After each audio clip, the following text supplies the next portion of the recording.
Salut les champions, tu sais pas comment décrire un mouvement? Regarde cette vidéo.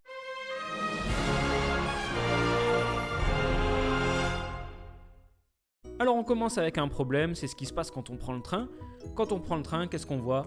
On voit le paysage et des fois, on voit un arbre qui passe. Cet arbre qui passe, on pourrait se demander, est-ce qu'il bouge ou est-ce qu'il bouge pas? Deux possibilités.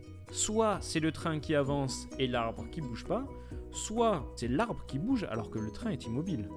Et donc vous voyez que pour décrire un mouvement, il faut absolument le décrire par rapport à un solide de référence qu'on appelle le référentiel.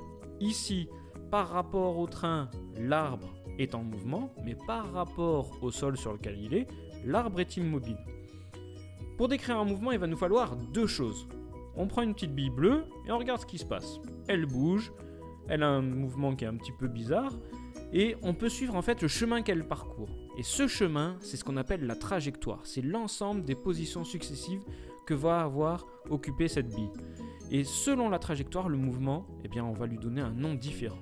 Si la trajectoire est une droite, le mouvement, il est rectiligne.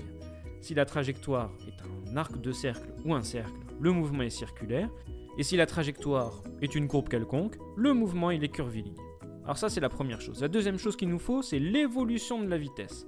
On commence avec une chronophotographie, c'est-à-dire on fait plusieurs photos avec des intervalles de temps qui sont toujours les mêmes, toujours avec cette petite bille bleue. Donc vous voyez qu'elle a occupé différentes positions.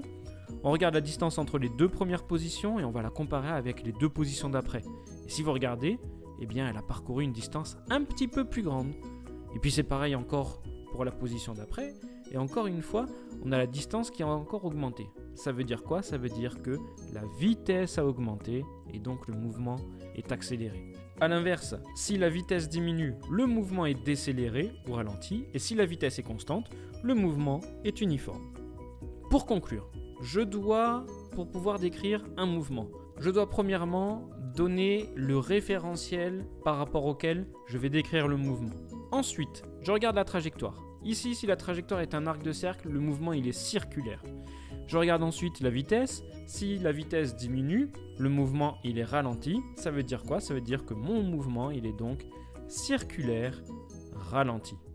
J'espère que c'est bon pour le mouvement. Pour le calcul de la vitesse, on verra ça dans une autre capsule. En attendant, tu peux t'abonner, ça fait toujours plaisir. À bientôt!